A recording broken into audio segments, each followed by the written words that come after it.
Oke, baik, kita lanjutkan lagi. Kita sudah sampai soal nomor 2 nih tadi. Soal nomor 2 ya solusinya. Nah, pada intinya sebenarnya soal nomor 2 ini adalah disuruh menghitung atau mencari nilai medan magnetnya gitu. Nah, karena nilai medan magnet ini, karena si medan magnet ini adalah besaran vektor yang memiliki nilai dan juga arah. Nah, kebetulan di soal nomor 2 ini juga arahnya ada 3 ya, I, J, K, X, Y, dan Z gitu. Jadi kita perlu mencari nilai BX, BY, dan juga BZ menggunakan 3 persamaan tadi yang udah kita punya. Gitu ya. Nah, di sini saya akan mencari nilai BX, BZ-nya dengan memilih 3 persamaan tadi. Nah, di sini saya menggunakan persamaan yang ketiga gitu. Teman-teman juga boleh kok mau nyari persamaan nilai B-nya, BX, BY, BZ-nya boleh pakai persamaan 1 atau 2. Ya, senyamannya aja. Mau menggunakan yang mana, nanti bakalan sama aja nilainya. Gitu. Nah, di sini saya menggunakan persamaan 3 karena yang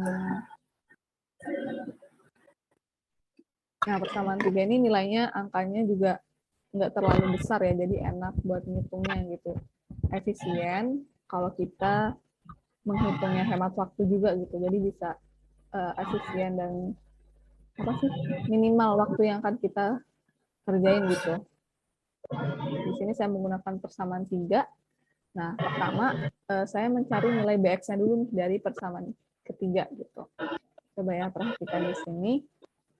Persamaan 3 kan ini 12 sama dengan 4BY minus 8BX. Nah, kita tahu nih di soal bahwa BX itu sama dengan BY. Nah, maka di sini 12 sama dengan 4BY di sini saya substitusi dengan BX ya. Karena kondisinya bahwa BX itu sama dengan BY. Jadi boleh dong BY ini saya substitusi atau saya masukkan BX. Nah, jadi 4BX minus 8BX. 12 sama dengan 4 dikurang 8 itu minus 4BX. Nah, BX sama dengan 12 dibagi minus 4. BX sama dengan minus 3. Oke, kita dapat nih nilai BX-nya. Kemudian kita cari nilai BY-nya. Nah, untuk mencari nilai BY, saya masih menggunakan persamaan 3 ya. Di mana ini persamaan 3, 12 sama dengan 4BY dikurang 8BX. Oke, sekarang 12 sama dengan 4BY minus 8. BX-nya saya masukkan nilainya, minus 3 yang udah kita dapat nih sebelumnya. Minus 3. Nah, 12 sama dengan 4BY minus 8 dikali minus 3, yaitu plus 24. Ini pindah ruas ya. 4BY sama dengan 12. Karena pindah ruas jadi minus 24. 4BY sama dengan 12 minus 24, itu hasilnya minus 12. BY sama dengan minus 12 dibagi 4. Nah, BY sama dengan minus 3. Sama ya, BX sama BY sama nilainya, kebetulan itu minus 3. Nah, selanjutnya kita mencari BZ. Karena BX sudah, BY sudah, selanjutnya itu BZ. Untuk BZ di sini saya menggunakan persamaan yang kedua. Ini persamaan yang kedua. Oke.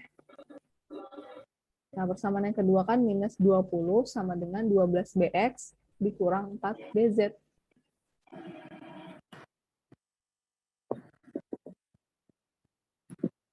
Nah, minus 20 sama dengan 12. BX-nya kita masukkan nilainya minus 3 dikurang 4BZ. Minus 20 sama dengan 12 kali minus 3 itu minus 36 dikurang 4BZ. Nah, ini pindah ruas ya. Jadi, yang ini negatif sekarang jadi positif. 4BZ sama dengan minus 36. Karena pindah ruas, jadi positif 20. 4BZ sama dengan minus 36 ditambah 20. Itu minus 16. BZ sama dengan minus 16 dibagi 4. Maka kita dapat BZ itu sama dengan minus 4. Oke, udah. Kita udah dapat nih nilai BX, BY, BZ-nya. Sekarang kita masukkan aja. Sehingga nilai dari B adalah, ya, bentar ya. Ya, jadi kan yang kita cari adalah nilai dari B-nya. Nilai dari medan magnetnya. Nah, untuk soal nomor 2 ini, ada 3 arah, I, J, dan K. Jadi di sini BX tambah BY tambah BZ. Nah, kita masukkan aja nilainya. BX berapa? Minus 3. Kan kalau X itu I ya, I, topi. Jangan lupa dikasih topi. Kalau ini adalah vektor, mempunyai arah dan nilai. Kemudian BY sama minus 3J juga. Minus 3. Minus 3. Kalau Y berarti J ya, vektornya arahnya. Nah, selanjutnya yang BZ itu minus 4.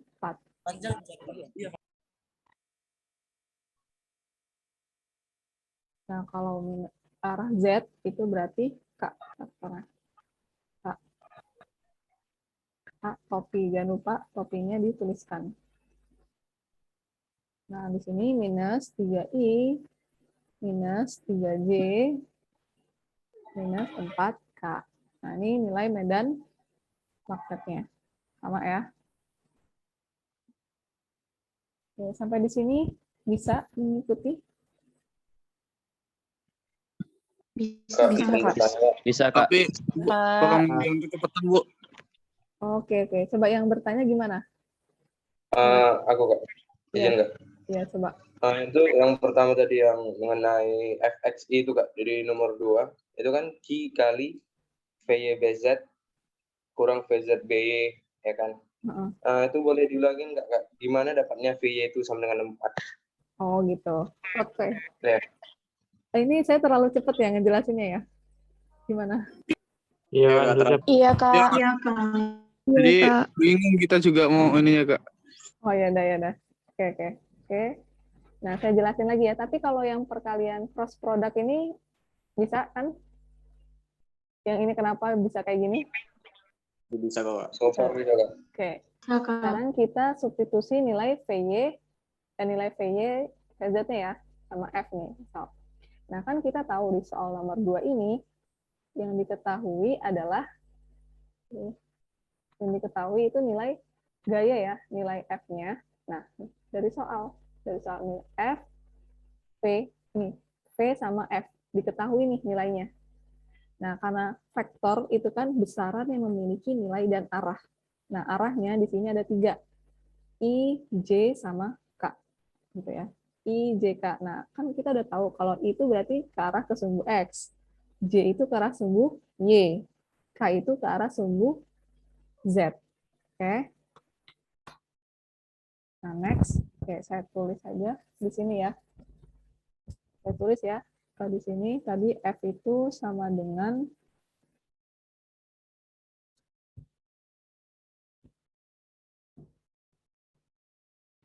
4I minus 20J terus ditambah 12K. Nah, ini diketahui dari soal ya, nilai dari gayanya. Sekarang V-nya juga diketahui nih di soal. V-nya itu 2I ditambah 4J ditambah 6K. Nah, lihat di sini. Nah, sekarang Q-nya udah tahu ya, nilainya 2. Kita substitusi 2, 2, dan 2. Nah, sekarang Fx. Fx, kita lihat di sini dari soal. Kalau X itu kan yang ini kayak X, Y, Z gitu. Nah, ya, kalau I itu berarti dia ngarah ke sumbu X. J itu Y, K itu Z. Nah, makanya di sini Fx itu nilainya 4. Nih nilainya. Kemudian di sini PY minus 20 nilainya. PY. Nah, FZ nilainya 12 di sini. Nah, sekarang V-nya. Kita masukin nilai V-nya. Kecepatannya. Kecepatannya juga sama. Ada Vx, Vy, Vz. Ya. Nah, lihat di sini. Ini Vy. Vy berarti yang mana? Yang ini ya, yang J. Nilainya 4. Tuh. 4. BZ kan B-nya nggak diketahui. Ini yang mau kita cari. Kemudian VZ-nya 6. Ya, 6. VZ-nya 6. Dari sini Vx-nya 2. Ini 2. X. Nah, kalau X itu kan I. Kemudian Vx 2 juga. terus V-nya 4. Nah, itu dari soal yang nilainya. Gitu. Gimana? Udah Cun? Ya. Cun, Kak. Oke, Kak. Kayak gitu ya. Jadi perlu diingat. Apa? Bertanya, Kak. Apa? Perkalian cross produknya itu gimana ya, Pak? Jadi sini saya ngelik Pak.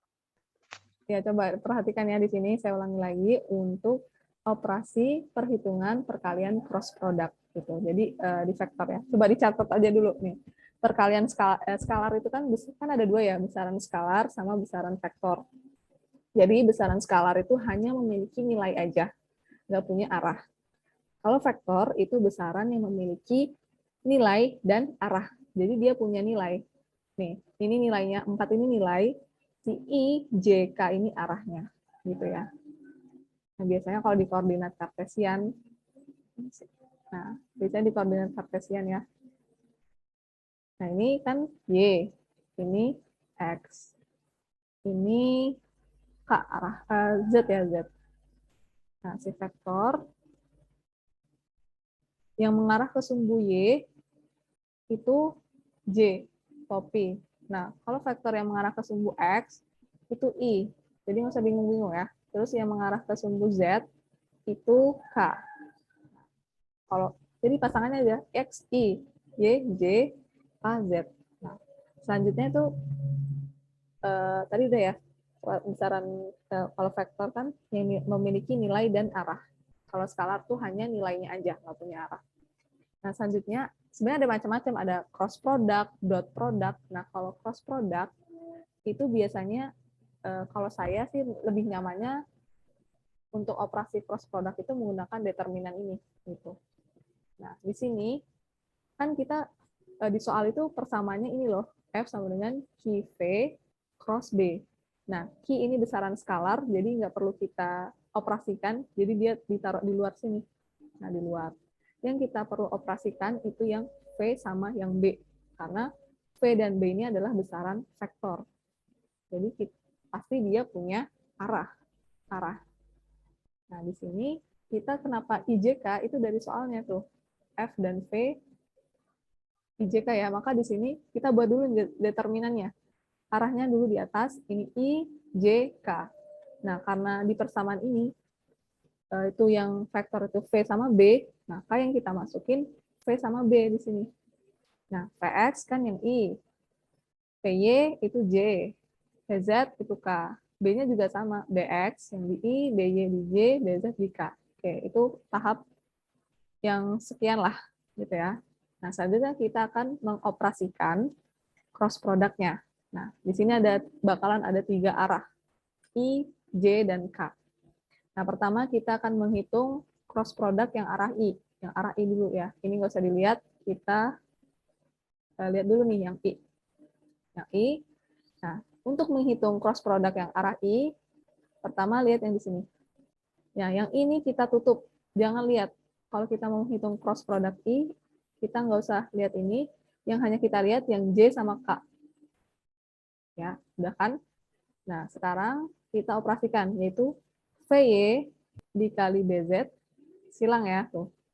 VY dikali BZ, kemudian kurang PZ dikali BY. Nah, PZ dikali BY. Nah, ini cross product dari arah I. Nah, sekarang udah yang I. Sekarang yang J. Jangan J dulu deh, yang K dulu. K dulu. Nah, untuk menghitung cross product arah K, K-nya kita tutup. Yang hanya kita lihat I, J. Lihat polanya ya. Lihat polanya. Nah, untuk yang K, berarti Vx dikali BY. Nah, Vx dikali BY minus Vy dikali Bx. Sama ya, tuh, silang gini. Dari kiri atas ke bawah. Vx By, yang K ya. Terus yang ini, Vy Bz. Selanjutnya dikurang. Dikurang Vy Bx. Vy Bx. Coba yang ini lihat. Vz By. Tuh, gitu ya. Ini terus gini.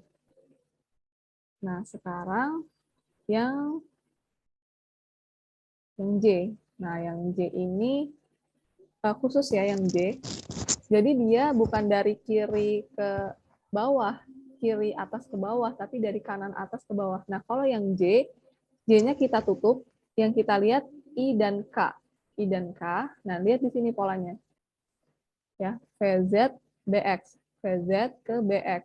Tuh, dia dari sini ke awalnya dari sini. Kalau yang lain kan dari sini ya, dari sini ke bawah, kiri atas ke bawah. Tapi kalau yang J dari VZ dulu ke BX minus baru ininya sama VX dikali BZ. Nah, itu yang arah J. Itu sih perkalian cross product kayak gitu. Kalau ngitung I, berarti kalau kita mau ngitung arah I, I-nya nggak usah kita lihat. Yang kita lihat J sama K. Kalau ngitung yang K, K-nya nggak usah kita lihat. Yang kita lihat I dan J. Kalau yang J, kalau ngitung yang J, berarti J-nya nggak usah kita lihat. Yang kita lihat yang I dan K. Nah, polanya tuh ya gini. Gini, terus gini, terus gini lagi. Sekarang tuh. Gimana? Udah dapat polanya belum? Feeling-nya udah dapat belum? Udah, Kak. Itu Kak, Ki dapat 2 tuh dari mana kayak? Mana? Itu loh yang Ki terus yang FX 1 Ini. apa I itu. Nah, 2 dari mana tuh Kak? Ini 2 ini. Oh. Ini kan diketahui dari soal. Q-nya sama dengan 2. Nih. Q sama dengan 2 muatannya. Gitu. Oh ya Kak. Ya. Kak, izin bertanya Kak. Ya. Coba. Itu kan di soalnya kan vektor F sama dengan Q dikali vektor V cross vektor B ya Kak. Itu untuk Q-nya itu berlaku juga untuk vektor B ya Kak? Iya. Karena dia, gimana ya, perkalian cross product ini hanya berlaku untuk vektor aja. Jadi dia tetap gini. Q dalam kurung, gini sih sebenarnya. Nah, ini lebih tepatnya gini. Gitu. Q sama dengan, kayak gitu ya, cross B. Kak, izin bertanya Ya, tentang coba. rumus BY, Kak. Yang rumus BY. BY. Oh, di sampingnya ya? Ini. Nah, itu kan BY-nya dicari menggunakan rumus ya. Hasilnya juga min 3. Boleh nggak langsung tulis min 3 tanpa menggunakan rumus? Karena kan BX-nya sama dengan BY. Oh iya, boleh. Bisa. Jadi, nggak ada rumus, nggak apa-apa kan, Kak? Iya, nggak apa-apa. Karena udah dikondisiin dari soal BX sama dengan BY. Boleh. Tapi kalau misalnya nggak masih kurang yakin, dihitung ya nggak apa-apa. Tergantung kondisinya ya. Yang lain gimana? Ada yang ditanyakan lagi nggak? Saya izin bertanya, Kak. Ya, coba. Untuk penulisan yang huruf IJK pakai topi ini, kalau nggak ada ditulis topinya itu ada kurang nilai gitu nggak, Kak? Ada sih, apalagi kalau dosennya yang benar-benar fisis banget ya. Fisis, biasanya kalau dosen fisika pasti udah fatal itu salah gitu. Karena itu vektor, misalnya vektor. Kalau dia nggak ada topinya, itu ya variabel biasa. Kan kalau matematika, nggak ada topinya. Nah, itu bukan vektor gitu. Dan makanya dibiasakan kalau vektor, jangan lupa dikasih topi gitu ya. Topi. Baik, Kak. Terima kasih, Kak. Gimana, lanjut? Atau ada yang tanya lagi? Lanjut, Kak. Ya, lanjut ya, kita ke soal nomor 3. Nah, diperhatikan di sini soal nomor 3 ini masih tentang vektor juga. Nah, di sini ada 3 vektor, ya gambarnya pada gambar 1 ini, vektor A, vektor B, vektor C. Langsung aja ya, kita tulis diketahuinya. Panjang A itu 20 satuan, panjang B 40 satuan, dan panjang C 30 satuan. Nah, ini yang udah saya kasih tahu nih tadi. Di sini kan Y, ini arah sumbu Y, ini arah sumbu X. Nah, si vektor A ini mengarah ke sumbu Y di sini.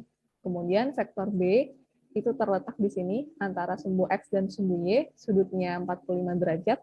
Nah, vektor C dia di sini ya. sumbu X positif dan sumbu Y negatif sama sudutnya 45 derajat juga. Gitu. Nah, yang ditanya adalah komponen X dan Y dari resultan vektor, di Rx dan Ry-nya. Kemudian yang B itu besar dan arah resultan vektornya. Nah, ini gambarnya kayak gini ya, gambar letak vektornya gitu. Nah, sekarang kita bahas dulu nih, satu persatu dari yang A dulu. Nah, yang A. Nah, pertama untuk menyelesaikan masalah soal fisika yang tentang resultan vektor ini, itu kita tahap pertama itu menguraikan atau menuliskan vektornya. Gitu. Ada vektor A, B, dan C ya untuk soal nomor 3 ini. Nah, jadi vektor A itu sama dengan 20J. Nah, tadi ingat ya bahwa vektor itu yang memiliki nilai dan arah. Nah, nilainya 20. Di sini nilainya 20. Terus arahnya, lihat dari gambar tadi. Dia mengarah ke sumbu Y. Berarti arahnya J. Gitu ya, J. Kemudian, kita lihat sekarang vektor yang B. Nah, vektor B. Tadi kan yang diketahui di soal cuman panjangnya aja, yaitu 40. Sekarang kita akan meninjau vektor B-nya. Dilihat dari posisi si vektor ini kemana gitu. Nah, kebetulan di vektor B ini ada di sumbu X positif dan sumbu Y positif. Nah, sekarang akan kita tinjau. Berarti dia di sini memiliki dua arah.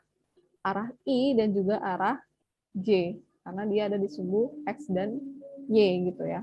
Pertama kita meninjau vektor B untuk yang terhadap sumbu X. Terhadap sumbu X ya, yang arah I. Nah ini sudutnya di sini, berarti karena terhadap sumbu X, nah terhadap sumbu X berarti samping dengan miring. Samping dengan miring apa? Oh, sinus ya. Jadi B cos 45 derajat. Nah, ini untuk yang terhadap sumbu X. Jadi, di sini arahnya I. Nah, 40 cos 45 setengah akar 2. Nah, sekarang kita akan meninjau vektor B terhadap sumbu Y. Nah, terhadap sumbu Y berarti ini ya. Ini samping sini, depan ya. Jadi 45 derajat sini. Depan dengan samping. Depan dengan samping apa? Sinus. Sinus. Maka di sini 40 dikali sin theta. Tetanya 45 derajat. Nah, karena terhadap sumbu Y, maka arahnya vektornya J di sini. Arah vektornya J. 40 sin 45 sama setengah akar 2 J. Yaitu kita dapat nih, besarnya vektor B itu sama dengan 28,3I ditambah 28,3J. Nah, kita udah dapat nih vektor si B. Sekarang kita akan meninjau vektor C-nya. Nah, coba diperhatikan lagi ya, yang masih belum ngecun di vektor B. Nah, vektor C sekarang. Coba kita lihat. Vektor C terletak di antara sumbu X positif dan sumbu Y negatif. Jadi, di sini vektor C punya dua arah, yaitu I dan J. Jadi, kita perlu meninjau vektor C terhadap sumbu X dan juga terhadap sumbu Y. Nah, pertama kita akan meninjau vektor C terhadap sumbu X. Nah, sumbu X, jadi fokus di sini. Ini samping dengan miring. Samping dengan miring apa? Kosinus. Maka di sini yang terhadap sumbu X, 30, panjangnya sumbu C dikali cos 45 derajat, I. Ini jangan lupa. Ya, kalau ini terhadap sumbu X. Nah, cos 45 setengah akar 2. Nah, kemudian kita akan meninjau vektor C yang terhadap sumbu Y. Nah, ini ya, terhadap sumbu Y negatif nih. Oke, terhadap sumbu Y negatif, berarti ini sudutnya di sini sekarang, 45 derajat. Kalau saya gitu ya, analisisnya. Terhadap sumbu Y berarti depan, nah depan dengan samping. Depan dengan samping apa? Sinus ya, sin demir. Depan dengan samping. Nah, makanya di sini pakai sinus. Oke. Jangan lupa arahnya. Kan ini terhadap sumbu Y tadi, berarti J arahnya, arah vektornya. Nah, kenapa sinus di sini? Kenapa sinus di sini? Karena dia terletak di sumbu Y negatif. Karena nilainya tetanya minus gitu ya. Minus. Oke, udah dapat. Sekarang 30 dikali setengah akar 2, 21,2I. Kemudian 30 dikali setengah akar 2 itu minus 21,2J. Nah, gitu ya, jadi kita analisis dulu nih faktornya terletak di mana, kemudian kita tinjau dia ada di sumbu mana aja. Gitu. Nah, selanjutnya kan yang A itu mencari resultan vektornya. Nah, resultan itu kan penjumlahan. Jadi di sini kita jumlahkan ketiga vektor ini, vektor A ditambah vektor B ditambah vektor C. Nah, kita masukkan aja nilai masing-masingnya. Vektor A berapa? 20J. Kemudian ditambah vektor B, yaitu 28,3I ditambah 28,3J. Kemudian dijumlahkan dengan vektor C-nya, yaitu 21,2I dikurang 21,2J. Nah, sudah kan? Nah, coba diingat lagi nih, di-recall lagi bahwa vektor adalah besaran yang memiliki nilai dan arah. Nah, jadi di sini untuk operasi perhitungan vektor, baik itu penjumlahan dan pengurangan, kita perlu mengelompokkan komponen-komponennya. Gitu. Jadi yang I kita kelompokkan, ya I, kemudian yang J juga kita kelompokkan. Baru bisa dihitung atau dikurang. Gitu. Nah, sekarang kita kelompokkan dulu nih yang arah I. Mana aja? Nih, 28,3, ya ini. Kemudian ditambah 21,2 nih yang arah I. Nah, sekarang kita kelompokkan yang J. Ya, yang J kan dijumlahkan ya, resultan itu kan penjumlahan ini. Sekarang kelompokkan yang J. Yang mana? 20 nih, 20 ditambah 28,3 kemudian dikurang 21,2. Oke, baru bisa kita jumlahkan. Dapatlah 49,5I ditambah 27,1J. Ya. Nah, kan kita udah tahu nih kalau I itu adalah yang X ya, komponen X. Maka di sini komponen X dari resultan vektor adalah 49,5. Nah, kalau dia J itu komponen yang Y, 27,1. Oke, udah dapat ya sekarang. Resultan vektor komponen X itu sama dengan 49,5. Kemudian resultan vektor untuk komponen Y itu sama dengan 27,1. Nah, ini inti dari pertanyaan soal nomor 3A sebenarnya. Kita nyari resultannya dulu berapa, kemudian menentukan komponen masing-masing X dan Y dari resultan tersebut. Oke, coba kita lanjut dulu nih yang B dulu ya. Baru nanti kalau ada yang tanya, boleh tanya. Nah, selanjutnya besar resultan vektor. Nah, besar resultan vektor sebenarnya dari persamaan ini ya. Nih, persamaannya nggak cuma ini aja gitu. Jadi besar resultan vektor tuh dari sini. R sama dengan akar, R kuadrat ya sebenarnya, R kuadrat, Rx kuadrat ditambah Ry,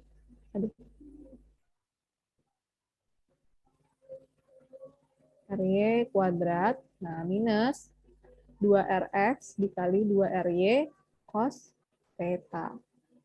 Oke, kalau kita mau ngilangin kuadratnya ya apa diakarkan kan ya? Diakarkan. Coba kita review lagi ya. Nah, Rx kuadrat ditambah Ry kuadrat minus 2Rx Ry cos theta. Nah, ini persamaan besaran vektor yang lengkap ini. Jadi kenapa kita cuma pakai Rx kuadrat ditambah Ry kuadrat? Ya tergantung dari soalnya gitu.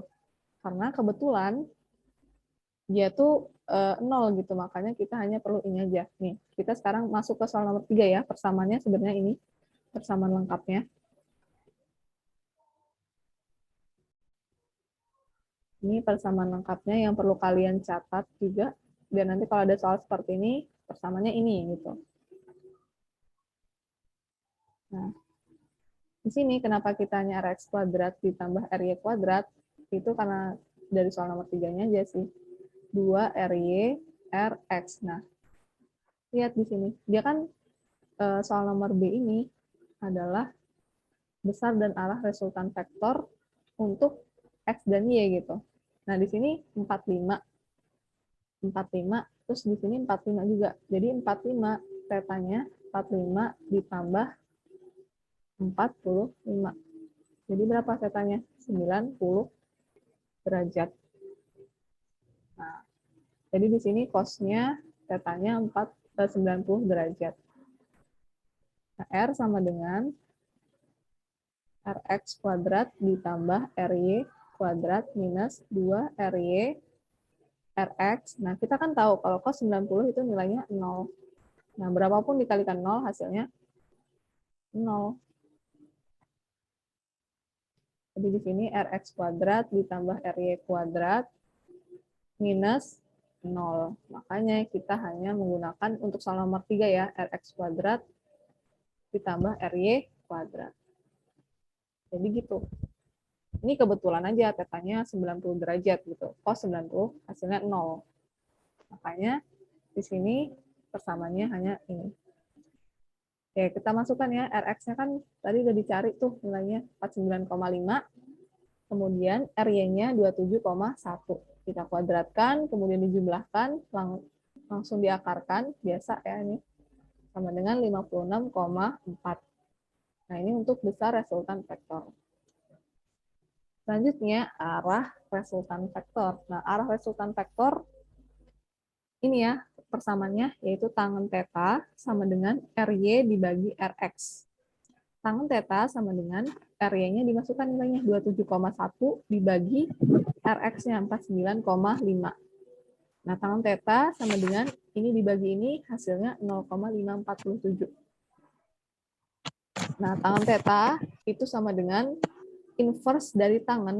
Nah, karena yang ditanya arah ya, berarti tetanya. Theta sama dengan inverse tangen dari 0,547. Ini bisa dihitung pakai kalkulator saintifik ya, maka diperoleh theta sama dengan 28,7 derajat.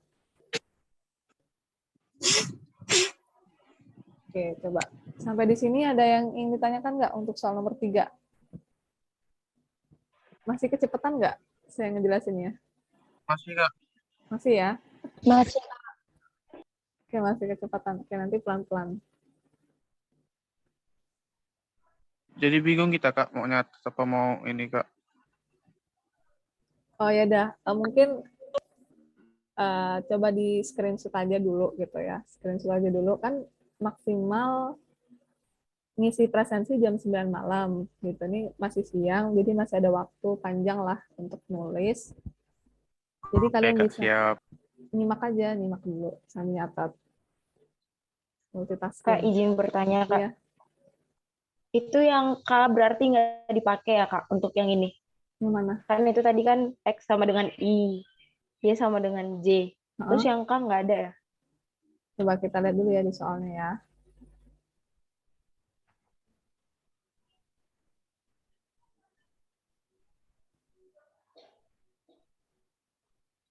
Nah, di soalnya itu sebenarnya IJK itu ya tergantung gimana ya dari soalnya gitu loh. Dari soalnya. Nah, kebetulan si arah vektornya ini cuman ada di sumbu X sama Y, nggak ada sumbu Z kan. Jadi dia vektornya hanya arah I dan J aja gitu. Hanya enggak. Makasih, Kak. Oke, siap. Yang lain gimana? Bisa mengikuti kan? Nah, nanti kan ada video ini saya record ya kelasnya, jadi nanti bisa ditonton lagi nih. Kalau misalnya ada belum paham, ditonton lagi buat nanti kalau misalnya mau UTS, kuis, atau ulangan harian gitu ya. Oke, kalau gitu kita lanjut karena kita dibatasi oleh waktu gitu loh. Jadi biar dapat semua 6 soal terbahas, kita lanjut dulu. Sholat Jumat. Iya, benar-benar. Kayaknya sih. Nah, lanjut. Coba di sini soal nomor 4. Coba dibayangkan ya, langsung aja. Kan ada 2 mobil. Nih, biar dapat ya feelingnya. Bayangkan ada 2 mobil, mobil A dan mobil B. Nah, mobil A ini melaju duluan. Dia jalan duluan dengan kecepatan konstan 20 meter per detik. dan melewati mobil B. Nah, ini agak kurang lengkap sih nomor 4 ini. Ada mobil A yang melewati mobil B. Dia kondisinya si mobil B ini lagi diem apa lagi bergerak gitu ya. Nah, kita kondisikan aja si mobil B ini lagi diem. Kemudian setelah 5 detik si mobil A lewat, mobil B ini juga bergerak. So, dengan percepatannya 6 meter per detik kuadrat. Berapa sih jarak yang ditempuh si mobil A untuk menyusul mobil B untuk menyusul mobil A? Ya, itu ya kebayang ya. Jadi ada mobil A yang bergerak yang melewati mobil B yang lagi diam. Nah, setelah 5 detik si mobil B ikut bergerak. Nah, yang ditanyakan adalah jarak yang ditempuh mobil B dan mobil A sih. Nah, kita tulis yang diketahuinya. Yang diketahui di sini kecepatan si mobil A 20 meter per detik. Setelah 5 detik kemudian mobilnya bergerak, diketahui percepatannya 6 meter per detik kuadrat. Yang ditanya jarak mobil B menyusul mobil A. Oke, kita bahas. Coba diperhatikan di sini. Nah, ini ya ilustrasinya seperti ini. Yang sumbu Y itu kecepatan, sumbu X itu waktu gitu. Nah, kan tadi kita kondisikan si mobil B diam. Si mobil A bergerak duluan, maka startnya itu beda. Kalau yang mobil A, nih mobil A yang ini ya. Nah, mobil A yang garis ini nih. Nah, dia dari 0 nih startnya, tapi yang mobil B beda dari 5 detik. Karena setelah 5 detik kemudian si mobil B ini baru jalan. Nah, sekarang kita definisikan bahwa si SA itu sama dengan jarak yang ditempuh mobil A. Nah, area yang persegi panjang ini, mobil A. Kemudian SB adalah jarak yang ditempuh mobil B. Mobil B, area segitiga siku-siku ini. Kalau kita mau menghitung jarak, nah S di sini adalah jarak ya. Kalau kita ingin menghitung jarak, kalau dalam bentuk grafik yang seperti ini kan ada bentuk bangun ya, bangun persegi panjang dan juga bangun segitiga gitu. Nah, untuk menghitung jarak itu bisa menghitung dengan luasnya, luas dari bangun tersebut. Oke, sekarang kita tinjau jarak mobil A dulu nih. Nah, jarak mobil A itu persegi panjang.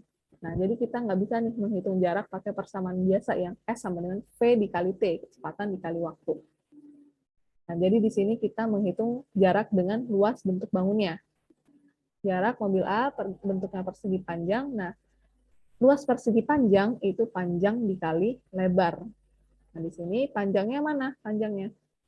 Ini ya panjangnya yang bagian T. Panjangnya yang bagian V. Yang V ini. Kemudian yang lebarnya yang T. Maka di sini jarak A sama dengan kecepatan panjang dikali lebar ya. Panjang yang V, lebarnya T. Nah, ini kebetulan nih. Kebetulan V kali